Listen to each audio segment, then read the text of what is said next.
Enregistré. Voilà, très bien. Alors, Geneviève Krebs, bonjour. Bonjour, bonjour Me- Elisabeth. Merci beaucoup d'avoir accepté l'invitation des éditions Philobia. Donc, pour parler aujourd'hui de votre ouvrage qui concerne la dépendance affective dans le couple, un Mhm, vaste sujet. Et le oui, sous-titre de votre ouvrage, c'est Quand l'amour nous fait accepter l'inacceptable. mm, Alors, pour commencer, donc je vais vous demander, puisque vous êtes donc psychopraticienne en thérapie brève, vous êtes l'auteur de nombreux ouvrages, je vais vous demander donc tout de suite, est-ce que nous sommes tous finalement, dès notre naissance, en situation d'être dépendants affectifs? Et si oui, pourquoi? oui. Alors, à cette question, je vais répondre oui, on a tous la même fragilité, on va dire, au départ, en venant au monde et en quittant le ventre de notre maman. On a déjà à vivre et à traverser cette fameuse peur de la séparation. Lorsque l'enfant évolue dans ses premiers mois, à 8, 9 mois, ou 7, entre 7 et 9 mois, quand il commence à observer ses mains, Oui, à observer ses pieds, en tout cas son individualité, l'enfant commence à avoir beaucoup de cauchemars. Il a besoin d'aller vérifier à ce moment-là si quelqu'un est là pour prendre soin de lui, pour le sécuriser, s'il y a une possibilité d'avoir en permanence une relation sécurisante, une relation aimante, etc. Si on rappelle, si on prend quelques minutes pour rappeler les besoins fondamentaux d'un oui, enfant, c'est mhm, déjà d'être reconnu en arrivant, d'être oui, considéré, on appelle ça aussi de l'amour, d'être sécurisé, qu'on prenne soin de lui, qu'on donne du sens à la vie, c'est-à-dire de lui expliquer les fondamentaux, la notion de bien, de mal, les valeurs, etc., de l'accompagner dans ses premières expérimentations, d'autoriser l'enfant à expérimenter, donc à réussir, ok, mais peut-être aussi à échouer et peut-être aussi donc à faire des erreurs et de s'asseoir là et de lui dire, ben voyons, comprenons ce qui s'est passé dans l'erreur et vas-y, c'est-à-dire on t'encourage, on te félicite quand tout va bien, etc., etc. Quand tout se passe comme ça, et qui a une relation, on va dire, basée sur l'amour inconditionnel, que tu mhm, sois comme ça, que tu fasses ceci ou cela, que tu aies tel ou tel résultat, nous continuons à t'aimer. Hein. Quand ça se passe comme ça, l'enfant grandit avec la notion de confiance en soi, c'est-à-dire qu'il a suffisamment expérimenté dans un environnement sécure pour pouvoir se dire, bah, j'ai confiance en moi, quand j'ai des projets, bah, je vais réussir certaines choses, si jamais il m'en manque d'autres, bah, je vais apprendre, je vais modéliser, je vais expérimenter et tout ira bien. C'est-à-dire qu'il grandit avec la conscience de sa valeur et donc de se dire, bah, petit à petit, moi, je vais grandir en ayant l'assurance de pouvoir répondre par moi-même à mes propres besoins.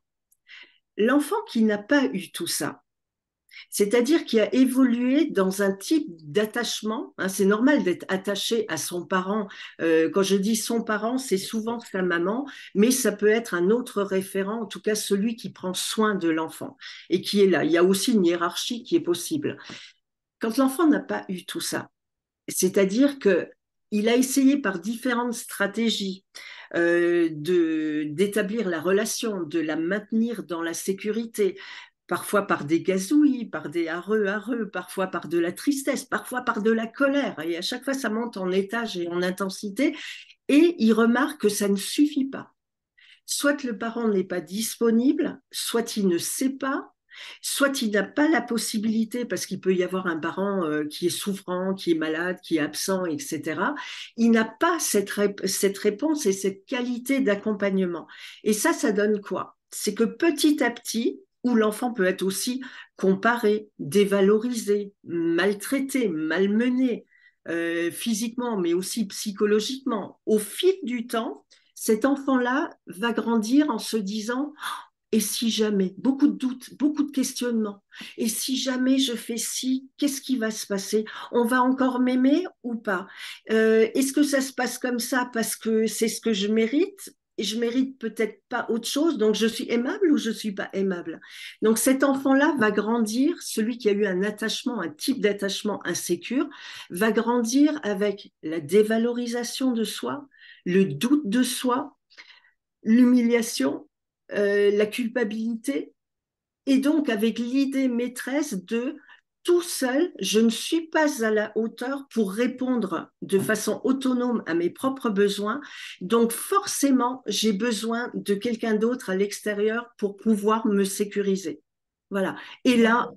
quand on est là-dedans, on est en plein dans la dépendance affective et tous les schémas que ça peut engendrer à l'âge adulte.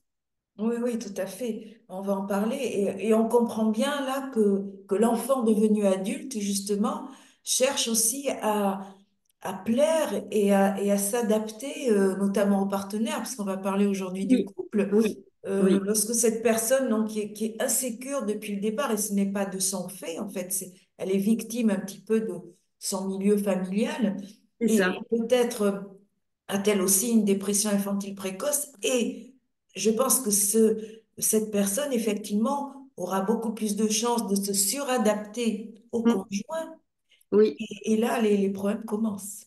On peut même encore aller en amont et apporter Oui, une autre précision. Il peut y avoir la réalité de la relation avec les parents, oui, comme il peut y avoir la conséquence d'une perception que l'enfant a de cette relation avec les parents. Donc, d'accord. c'est soit la vérité, soit la perception, mais ça peut donner le même résultat.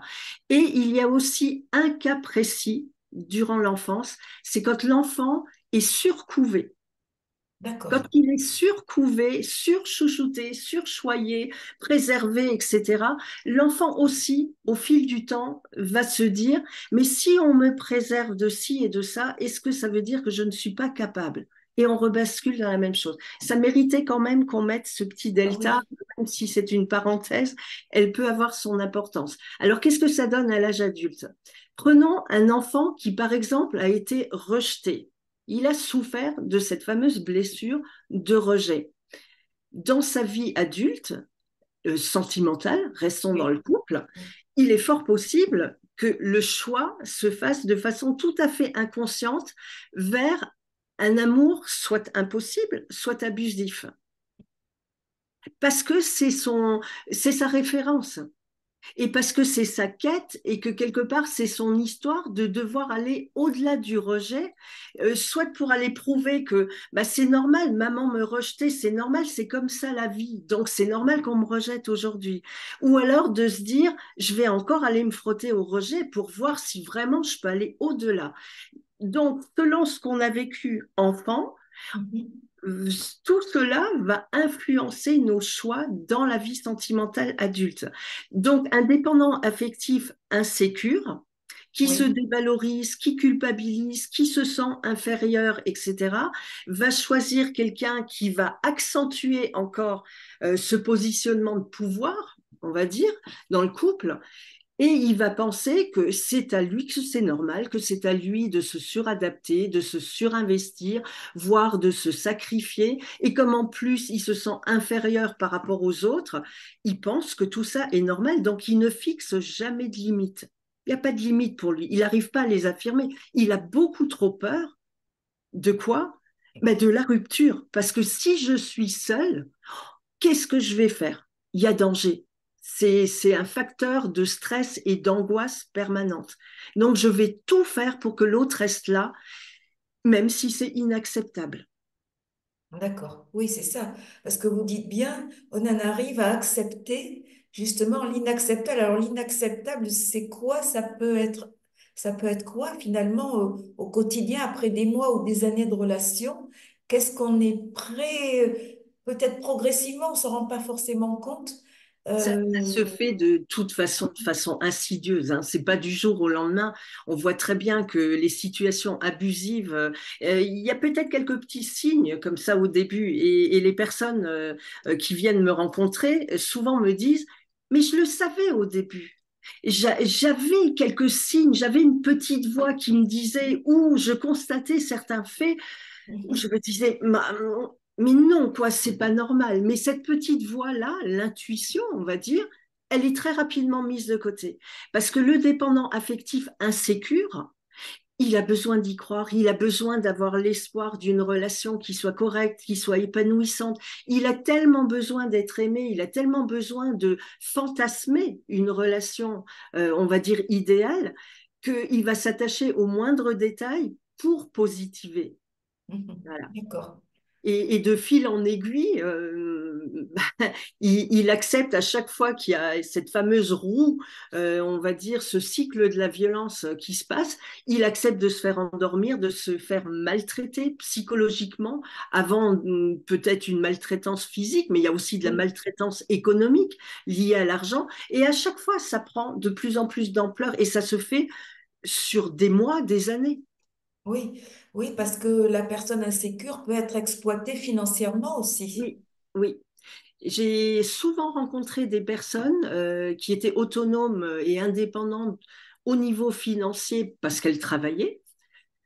Mais le problème, c'est que le partenaire qui était un partenaire contrôlant, voire pervers, hein, il y a bien une différence entre les Oui, deux, on va on en parler abordera après, peut-être ce oui. sujet, euh, subtilise, on va dire, les revenus et met en place un système de dépendance à l'autre, si bien que la personne qui travaille a peut-être un besoin particulier, je ne sais pas, pour s'acheter quelque chose de nécessaire ou voir consommer quelque chose qui lui est propre, voire même des médicaments, hein, ça, on peut rester sur un produit comme ça, va être obligé d'aller quémander son propre argent pour subvenir à ses besoins. Ce qui rend une dépendance encore plus forte quand c'est au niveau économique et ce qui rend, j'allais dire, un contrôle possible parce que si tu n'as pas d'argent, bah, tu ne bouges pas. Si tu as une voiture, tu dois mettre de l'essence dans la voiture. Si tu n'as pas d'argent, tu ne vas pas le faire. Donc tu restes là. Donc il y a tout un système de violence qui se fait déjà comme ça. Et ensuite, crescendo, il y a de la violence physique. Et là, attention, attention, attention. Mais que ce soit les personnes, on va dire en France, en Roumanie ou n'importe qui Partout. oui, où dans le monde, c'est sortez du silence, c'est tellement dangereux et ça ne s'arrangera jamais en fonction de la personne qui est en face en tout cas. Oui, oui, oui, tout à fait. Et effectivement, on voit bien que au départ, ce sont des petites choses. Il peut y avoir des remarques, c'est une coercition morale, etc. Mais après, on voit que ça peut effectivement, ça peut être des critiques sur les vêtements, ça peut être des critiques sur le physique, et puis après, peut-être des violences physiques Oui, progressivement. oui. Et c'est progressivement parce que Oui, le but au début, oui, c'est de continuer ce travail de dévalorisation qui a peut-être été commencé durant l'enfance, c'est de détruire ou d'anéantir la confiance en soi, l'estime de soi, pour que la personne soit complètement, on va dire, anéantie et n'ait plus aucune force, ni pour affirmer, ni pour poser une limite, ni pour dire, ben non, la règle du jeu, ça va être ça, et c'est la dernière fois que j'autorise ou que j'entends ce type de propos à mon sujet, etc., elle est plus capable de ça. Alors les personnes qui sont violentées sont souvent quelque part critiquées en disant, mais enfin, quelle idée de rester dans un système comme ça oui. et de rester à côté de son bourreau, mais partez, mais c'est pas aussi simple. C'est que derrière, il y a tout un système d'angoisse, Mhm. de dévalorisation qui fait que la personne, c'est même pas qu'elle n'a pas le courage, elle n'a pas la force. Elle n'a Oui, pas la force, oui, c'est pas aussi simple. Et parfois, il y a aussi des enfants, donc oui. c'est encore moins simple. Oui, c'est encore moins simple, effectivement. Oui, Et alors, on peut se dire finalement que certaines personnes qui sont dans cet attachement insécure sont prêtes à accepter beaucoup de choses pour ne pas s'effondrer finalement et pour ne pas faire face à une solitude que dans l'enfance on pouvait certainement pas assumer. Et là, c'est tout à fait compréhensible finalement. c'est tout à fait ça. C'est vraiment le fil d'Ariane, c'est éviter le vide, éviter la terreur que provoque le vide, éviter donc la rupture, parce que seul, on m'a bien prouvé que jusque-là, je ne peux pas y arriver. Il est là le schéma. C'est on m'a prouvé que je ne suis pas à la hauteur, que je ne suis pas capable, et donc que par moi-même, je ne peux pas subvenir à mes besoins. Donc, si je fais un grand raccourci, c'est comme si dans la tête, il y avait une espèce de croyance qui pouvait dire mieux vaut ça que rien du tout, parce que de toute manière, sans l'autre, je suis morte. Mhm. J'ai dit morte ou mort, hein, parce que ça Oui. peut arriver à des femmes ou à des hommes. En tout cas, dans mon livre qui traite vraiment de accepter l'amour rend, enfin la violence conjugale, on va dire, la Oui. dépendance affective avec la violence conjugale, euh, je dis bien que on parle beaucoup de féminicide, on parle beaucoup de violence envers les femmes, et c'est vrai, et c'est à Oui. dénoncer. Je rencontre aussi beaucoup d'hommes qui sont violentés, mais les types de violences sont différents. Et c'est un rapport de force, je pense, aussi entre les hommes et les femmes. Une femme va beaucoup plus accentuer, la femme qui violente, d'accord, va Ah plus oui, accentuer sur une violence psychologique.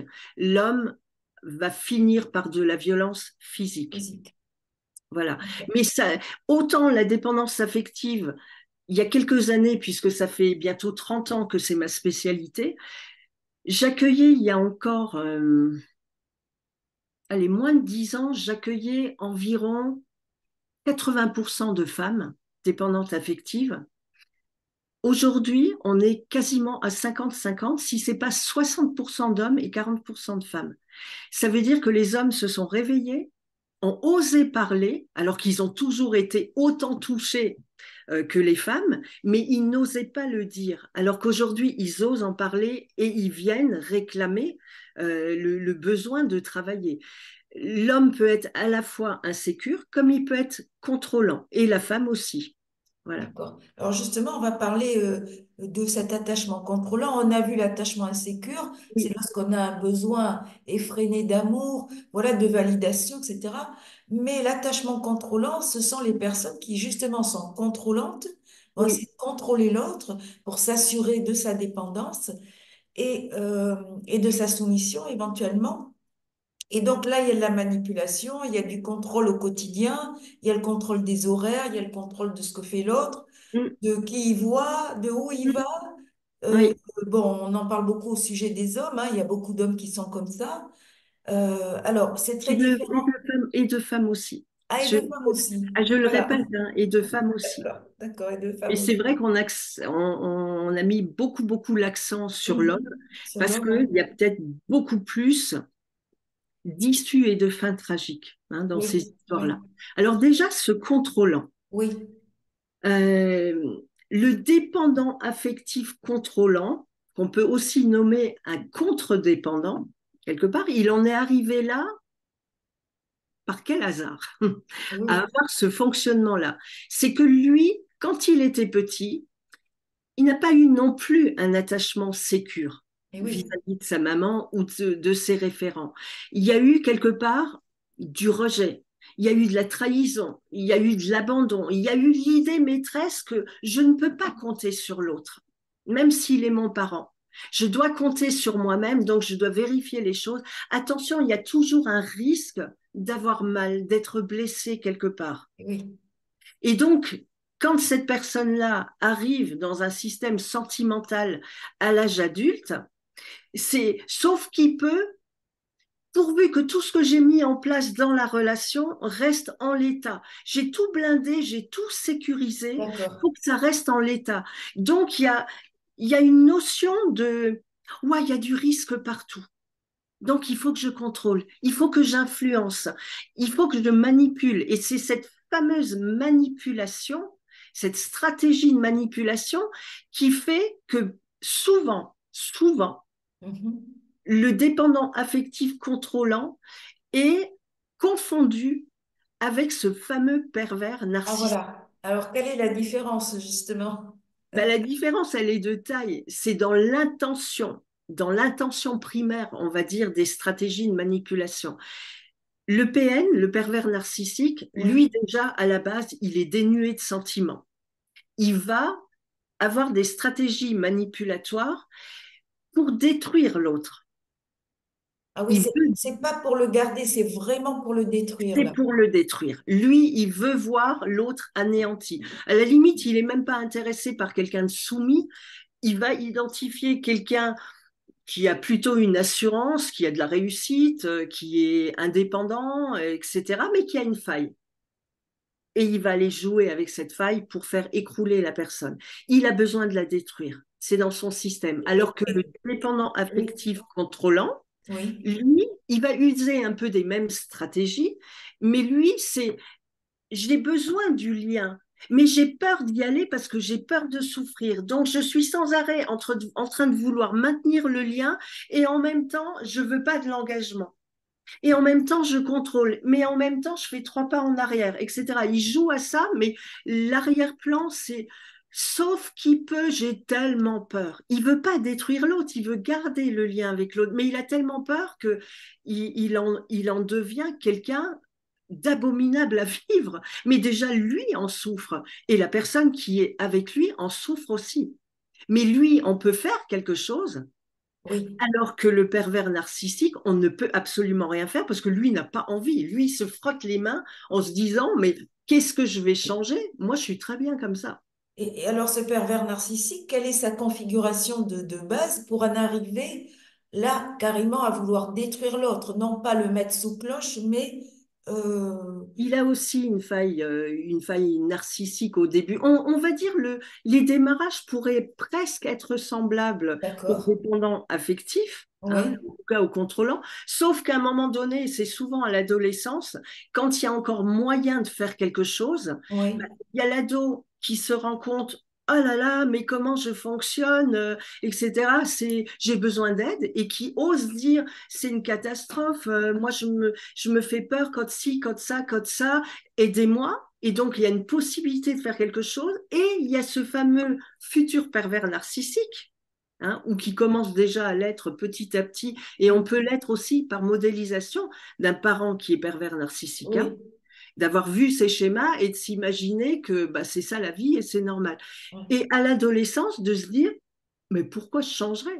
Quand je vois tous les bénéfices que ça m'apporte, et comme j'ai les autres à mes bottes, mais pourquoi je changerais? Et là, il aggrave son système jusqu'à un point de non-retour. En tout cas, de ma fenêtre à moi, oui, oui, je oui. n'ai jamais vu un pervers narcissique aller au bout, on va dire, d'un accompagnement lorsqu'on le voit une fois ou 2 fois. D'ailleurs, sa place, c'est chez un psychiatre, hein. Mais quand on le rencontre une ou 2 fois, c'est qu'il a été contraint de venir ou ça peut faire partie d'une stratégie de manipulation en disant je vais me faire aider, mais il va jamais jusqu'au bout. Il y va une fois, 2 fois et il revient pas. Il revient Oui, pas. oui, tout à fait. Alors, cette dépendance affective, donc, elle aboutit à de la violence, violence verbale, Oui. parfois au quotidien, parfois pendant des années, même la violence, on va dire, physique, et là, c'est très Mm. grave. Pour ces deux catégories qu'on vient de citer, donc le dépendant contrôlant et puis le Il est dépendant insécure. insécure, Mm. alors, est-ce que vous avez des cas donc rencontrés en consultation donc de cette Oui. violence? Comment elle se manifeste? Quel est un petit peu l'archétype de cette violence au Oui. quotidien? Il y a différents types, d'accord? Parce qu'en face, il n'y a pas forcément en face d'un insécure. Il n'y a pas forcément un contrôlant, il n'y a pas forcément un pervers, heureusement. Oui. Parfois, il peut y avoir quelqu'un d'à peu près, on va dire, stable. Mhm. Euh, J'aime pas le mot équilibré parce qu'on a tous un chantier à faire, mais on va dire pas de Oui. problème particulier, hein. Oui. Euh, alors, imaginons-nous face à un dépendant affectif insécure qui, au fil du temps, tant qu'il n'a pas travaillé, d'accord, Oui. ce trouble chez lui, parce que heureusement ça se travaille et heureusement on arrive à le maîtriser, pas en guérir. Et je ne devrais même pas dire guérir, je ne suis pas médecin. Mais en tout cas, on arrive à le maîtriser. Mais la faille, le trouble, l'essence même du trouble reste là, mais avec une qualité de veille et des schémas comportementaux qu'on arrive à transformer et d'autres à adapter selon les situations qu'on est en train de jouer au quotidien, on arrive vraiment à vivre autre chose. Donc revenons à ce dépendant affectif insécure. Comme il a peur, comme le bébé, il va utiliser différentes stratégies. Parfois, il va s'infantiliser, en pleurnichant, en quémandant, en faisant des colères, en montant dans les tours, c'est-à-dire incapable de communiquer de façon digne, posée, argumentée, etc., d'être dans l'écoute et un échange adulte, incapable de se responsabiliser. Donc, il va se comporter en enfant ou en adolescent. Quand en face, il y a quelqu'un qui vient rassurer et encore rassurer, mais comme c'est un puits sans fond, parce que le Oui, dépendant affectif insécure ne croit pas en sa valeur, il est persuadé d'être non aimable, pas du tout inspirant, pas du tout intéressant pour quelqu'un, donc le compliment va arriver, la déclaration qui est là pour rassurer et sécuriser va arriver, ça va faire du bien quelques minutes, voire un jour, et pouf, ça recommence. Et donc, en face, on imagine une personne qui commence à perdre patience.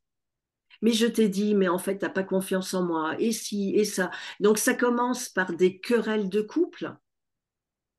oui, Ça continue par non, mais il ou elle attend trop de moi. Elle repose tout sur mes épaules. Je vais jamais être à la hauteur. C'est pas possible. On ne pourra pas y arriver. Donc, dans le cas, on va dire, le plus léger, ça va donner une crise de couple qui va mener à la rupture. Mais si jamais il y a déclaration de rupture, c'est s'il te plaît, je quémande, je supplie pour que surtout, surtout, non, je promets, ça va se passer autrement. Et ça se joue, et ça se joue de façon interminable. Donc, rien que là, déjà, on n'est pas dans une violence, on va dire, physique ou perverse, mais mhm, on est déjà sur quelque chose qui est loin d'être la sérénité dans le couple. mhm. Oui, oui, tout à fait. Oui, Et alors, on a parlé tout à l'heure des styles d'attachement dans l'enfance, donc on y revient tout par-delà finalement. On oui, est en train de rejouer ce que l'on a déjà vécu dans notre famille d'origine, donc oui, durant nos premières années, et ça se rejoue. Et un petit peu le drame, je dirais, c'est qu'on ne se rend pas compte qu'on rejoue ça et qu'on peut pas en sortir, à moins d'un travail, justement. si, si, on peut en sortir, On peut en sortir. justement. En, L'histoire, on ne peut pas la rejouer. Oui, L'histoire, on ne peut pas la changer. Mais en revanche, on peut aller détecter les schémas de survie de l'enfant. C'est qu'est-ce qu'il a mis en place pour avoir tel et tel résultat. Les d'accord. schémas parentaux, les schémas comportementaux, les croyances qu'il a installées dans sa tête. Ah, ben ça veut dire ça, donc ça veut dire ça. Tout ça, on peut le transformer.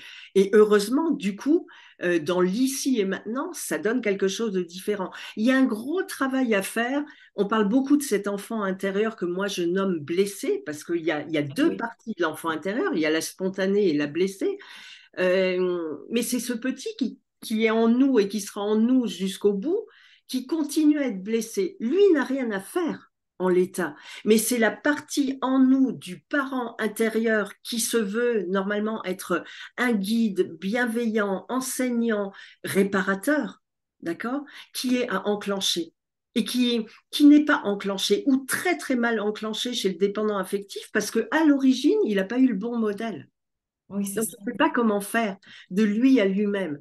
Donc, la stratégie, c'est constamment d'aller chercher à l'extérieur ou de faire de l'ingérence. C'est comme si la partie de son enfant intérieur blessé par panique, parce qu'il y a beaucoup d'angoisse, d'attaques de panique et de choses comme ça, donc il faut tout de suite que ça s'arrête.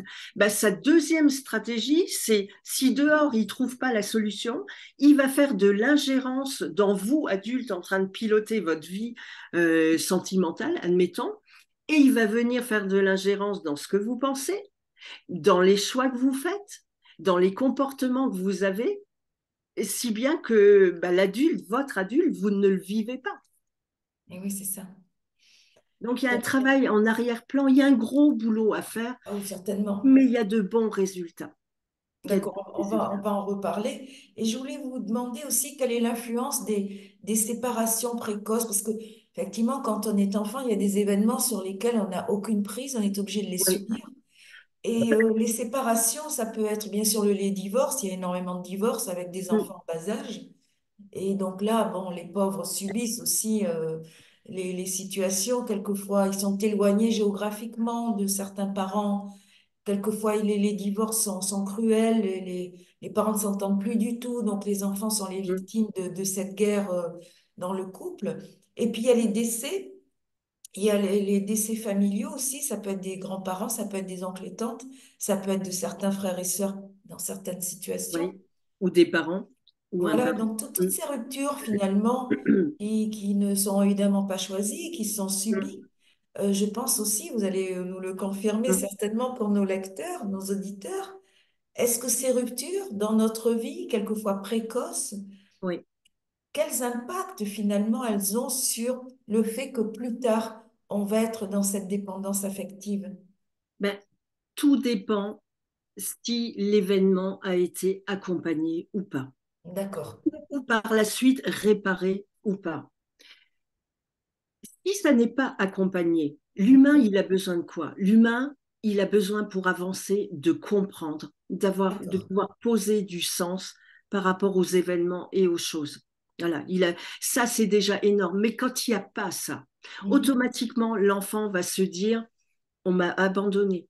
Ça peut venir aggraver une situation et un type d'attachement insécure qui existait déjà. Mhm. Et ça peut avoir une influence sur sa vie adulte en se disant, ah mais le couple c'est pas sûr puisque papa et maman ont divorcé, puisque ça s'est passé comme ça, donc ça veut dire qu'on n'est jamais sûr, donc celui-ci va devenir incontrôlant. Hmm. Qu'est-ce que je pourrais dire encore par rapport à ça? Il peut y avoir tout simplement la peur d'aimer Mhm. et de ne plus savoir ce qu'est aimer, d'avoir une confusion entre l'attirance, la tendresse, l'amour, l'amour amitié, l'amitié amoureuse, je veux dire, l'attachement, le fantasme, tout ça c'est un brouhaha. On ne sait plus où on joue et on ne sait plus qui est qui, à qui je donne quoi, qui mérite quoi, parce que automatiquement c'est comme si dans sa tête euh, il y avait un sens et un unique sens, c'est attention, danger, soit abandon, soit trahison. Donc, il faut que ce soit accompagné parce qu'il y a du danger partout. L'enfant va grandir avec le danger et le doute et souvent la culpabilité aussi pour l'enfant à qui on n'a pas dit et qu'on a omis de dire, bon, ok, on se sépare, mais on continue à être tes parents, on continue à t'aimer. Tout ça, ce sont des choses différentes. Voilà. Tout à fait. Si l'enfant n'a pas d'explication, il fait un amalgame de beaucoup de choses et il emporte ça dans sa vie d'adulte. Tout à fait. Et je voulais rajouter une question justement parce que on s'aperçoit, puisqu'on traduit beaucoup d'ouvrages en psychogénéalogie, qu'il y a cet effet du temps généalogique, c'est-à-dire par exemple quelqu'un dont les parents ont divorcé quand il avait 5 ans, quand lui-même a un enfant qui atteint les 5 ans, là Oui, on voit qu'il peut y avoir une réactivation justement oui, de la rupture qu'il a subie, oui. puisqu'il y a comme un Il y programme a un qui lien transgénérationnel, oui. transgénérationnel. Mm. Et on s'aperçoit effectivement que là, il peut y avoir justement cette dépression qui revient Oui. à la génération suivante lorsqu'on atteint cet âge marqueur.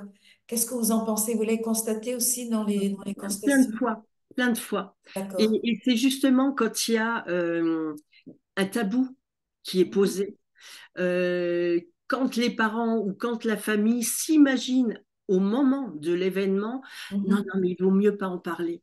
On met le mouchoir là-dessus, on ne dit rien, c'est pas la peine. Il y a la mémoire émotionnelle qui coule dans nos veines, hein. Nos Ouais. aïeux coulent Ben oui. dans nos veines. Donc, je veux dire, à un moment donné, il y a les liens transgénérationnels. On rejoue la chose c'est comme pour donner une nouvelle possibilité d'expliquer, de poser la vérité, etc., etc. Partout où il y a quelque part quelqu'un qui a subi quelque chose ou qui a fait subir quelque chose et que ça n'est pas dit, ça n'est pas reconnu, on a du mal à se défidéliser, on va dire, de cet événement-là et on le prend avec soi. Donc surtout, c'est sortir, encore une fois, du silence, dire la vérité, expliquer, expliquer. Voilà. Donc, dans ce sens-là, l'information, là, ce que vous êtes en train de dire, c'est que l'information Mm. est tout à fait nécessaire, même dans des situations, on va dire, a priori tragiques, mais à partir du Oui, moment où on les a comprises, on nous les a expliquées, on est plus à même de, voilà, de s'en libérer. Et Exactement. donc l'information est tout à fait Indispensable. indispensable. Comprendre D'accord, fait partie de l'équilibre de l'humain, on va dire. Comprendre et donner du sens. Et d'accord. au moins, euh, communiquer, donner une information, ça permet aussi de savoir comment l'autre vit la chose, quelles sont les questions qui se posent, comment il comprend la situation et de pouvoir ajuster. Voilà. Oui, c'est ça. Je pense à tous les enfants dont les parents ont divorcé et qui n'ont jamais su pourquoi finalement. Oui, Pourquoi maman est partie, pourquoi papa est parti, pourquoi ils ne se voient plus, pourquoi ils se sont oui. disputés. Est-ce qu'il y avait une tierce personne? Est-ce que c'est de ma faute? Est-ce que... Et est-ce que euh, c'est de ma faute? C'est souvent, souvent, dans la majorité des cas, c'est le raccourci que prend l'enfant. Et si c'était de ma faute? Peut-être que j'ai pas été gentille. Et d'ailleurs, j'ai pas été gentille parce qu'un enfant, il expérimente sa vie et parfois, bah, il dépasse un petit peu les règles. C'est souvent parce que j'ai pas été gentille et du coup, c'est à cause de ça.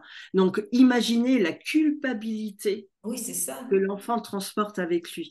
Non, non, il faut vraiment parler. C'est indispensable. Alors, là, quelques mots peut-être sur vos expériences en consultation. Qui vient Oui. vous voir, donc pour quel motif? Et puis, on va parler après des solutions. Voilà un petit peu quelques mots donc, sur les personnes que vous recevez. Alors, dans 100% des cas, Oui, là, depuis, je vous ai dit, c'est ma spécialité depuis près de 30 ans maintenant, depuis bien une dizaine ou quinzaine d'années maintenant, dans 100% des cas, les gens qui s'adressent à moi ont lu au moins un de mes livres par rapport à la dépendance affective, en me disant, ça y est, j'ai enfin compris, j'ai pu mettre des mots dessus, je comprends ce que je vis et maintenant, je ne sais pas par quel bout le prendre, donc voilà, aidez-moi. Donc, comme je vous le disais tout à l'heure, des femmes, mais aussi des hommes. La moyenne d'âge, 45-50 ans. d'accord. Quand j'ai des jeunes qui viennent me voir, je me dis, mais quel bonheur, parce qu'ils vont s'économiser des mauvais choix, des histoires qui se répètent, des violences, enfin du Bien sûr. chagrin dans leurs relations.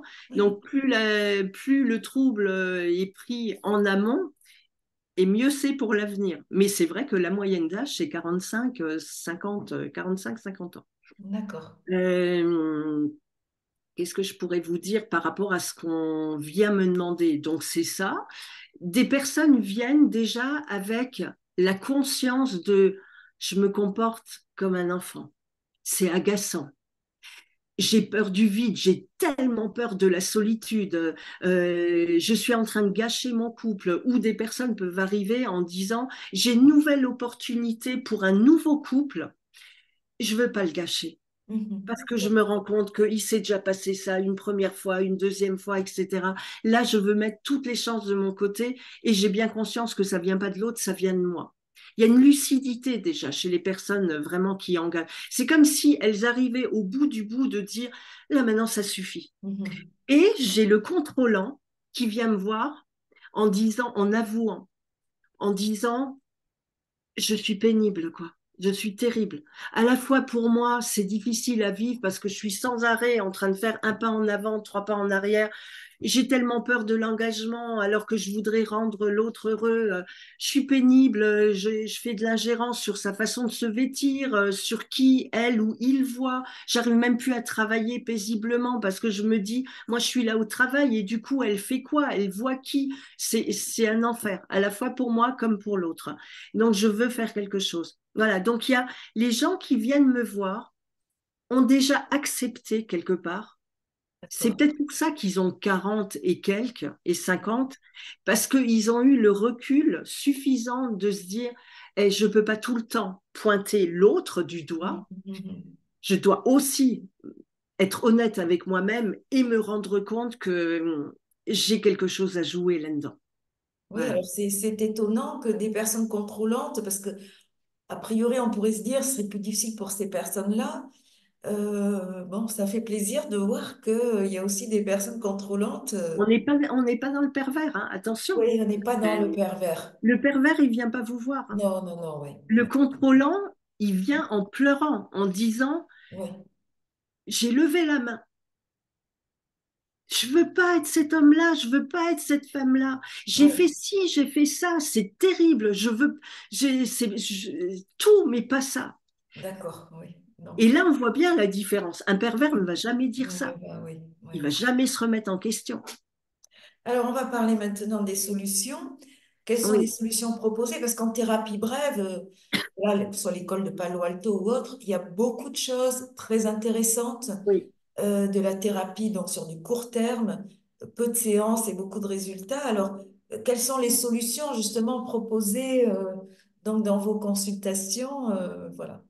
Alors, à mes débuts, Oui, à mes débuts, j'organisais les accompagnements de façon tout à fait classique, c'est-à-dire de séance en séance. oui, Et je me suis rendu compte d'une chose, alors que mes séances ont déjà un format d'une heure 30 parfois, la personne me prenait de séance en séance au moins 30 minutes, ce qui est énorme, pour me raconter ce qui s'est passé par rapport à la fois précédente. Alors, parler, c'est bien, mais oui, on ne transforme rien. ben oui, Donc, du coup, tout en étant inscrit dans la thérapie bref, ça commençait à prendre beaucoup de temps. Et rappelons-nous que le dépendant affectif, par peur, il est parfois dans un schéma de fuite. Donc, j'avais tendance à perdre les personnes qui voulaient aussi un résultat immédiat, mais la forme n'était pas adaptée. Et donc, j'ai commencé euh, à étudier toutes les démarches qui étaient mises en place et surtout l'immersion dans le cas des addictions. D'ailleurs, dans la dépendance affective, souvent derrière, il y a des addictions que j'appelle des addictions secondaires. Euh, tout ce qui va permettre d'annihiler la peur du vide, la dévalorisation de soi. Ça peut passer par l'hyperphagie boulimique, mais ça peut oui, passer par un tas d'autres comportements. Et donc, je me suis attachée à ça et je me suis dit, bah, voyons voir.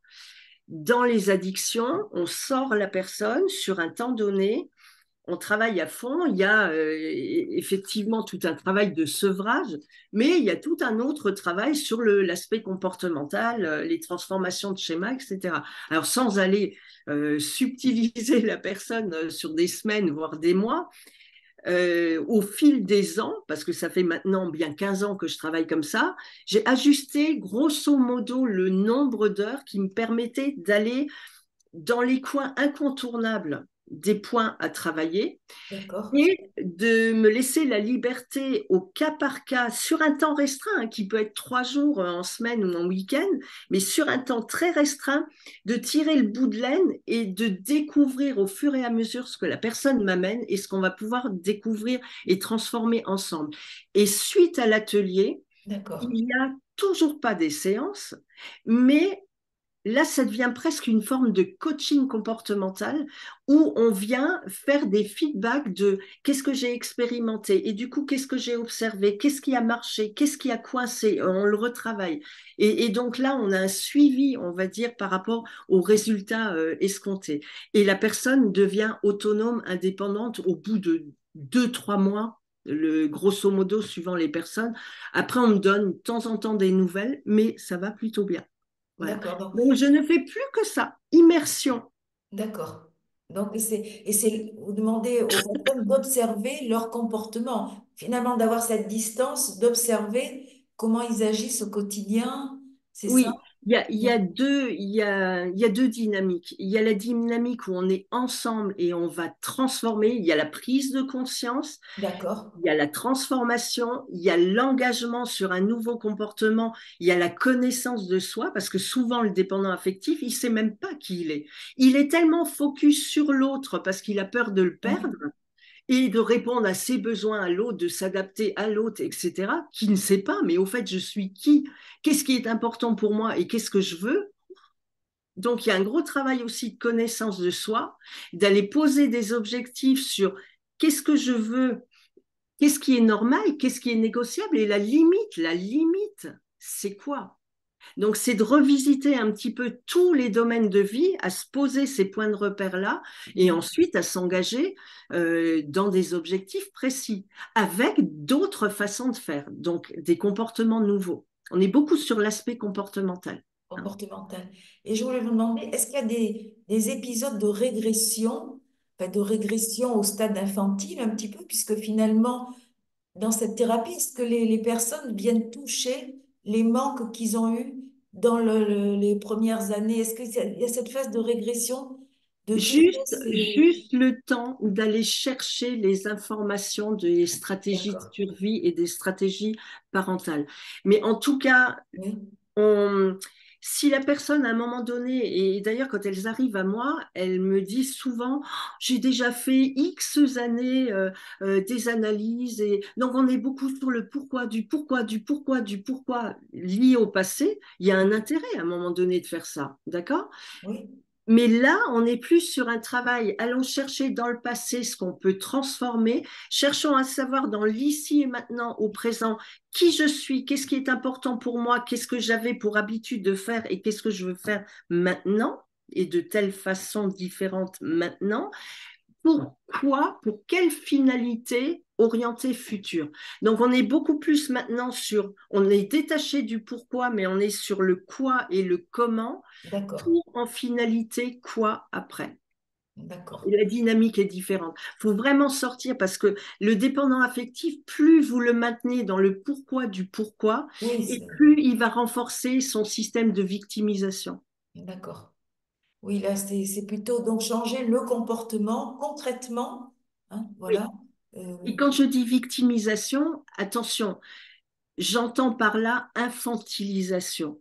Hein, mhm. que les personnes qui sont victimes d'une violence conjugale n'imagine pas que je viens de dire ah, attention, vous êtes victime, vous jouez la victime. Non, non, non, sûrement pas. Celui qui agresse et celui qui violente est coupable de le faire, d'accord? Je ne Mhm. viendrai jamais excuser ce genre de Ah oui, choses. oui, oui, oui, oui. Mais le dépendant affectif a un système infantile qu'il est possible, hein, qu'il est possible justement par cette notion de l'enfant intérieur et du parent intérieur, de faire grandir, hein, d'apporter davantage de maturité et du côté adulte qui manque.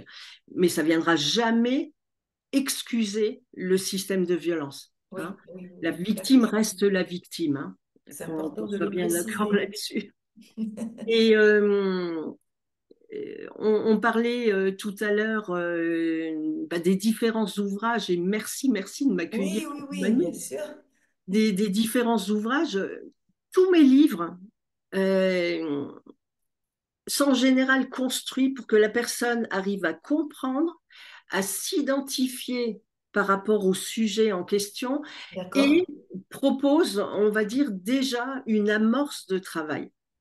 Il y a un livre qui est paru récemment, alors peut-être qu'à un moment donné, il sera porté par vous en Roumanie, et qui m'a été demandé par les personnes qui avaient lu mon tout premier livre sur la dépendance affective, où on me disait, c'est bien, j'ai compris, j'ai amorcé, j'ai déjà fait un travail, est-ce qu'on ne pourrait pas aller plus loin? Et du coup, j'ai sorti ce manuel qui propose 60 jours ou tous les 2 jours au rythme de la personne, mais il faut que ça d'accord. reste quand même assez compacté, où la personne, de façon incontournable, elle va travailler tous les points à aborder. Tous ceux qu'il est possible d'aborder dans un livre, hein, évidemment. Hein. Les cas très particuliers, ça restera toujours un accompagnement en cabinet ou en atelier, Oui, en etc. séance.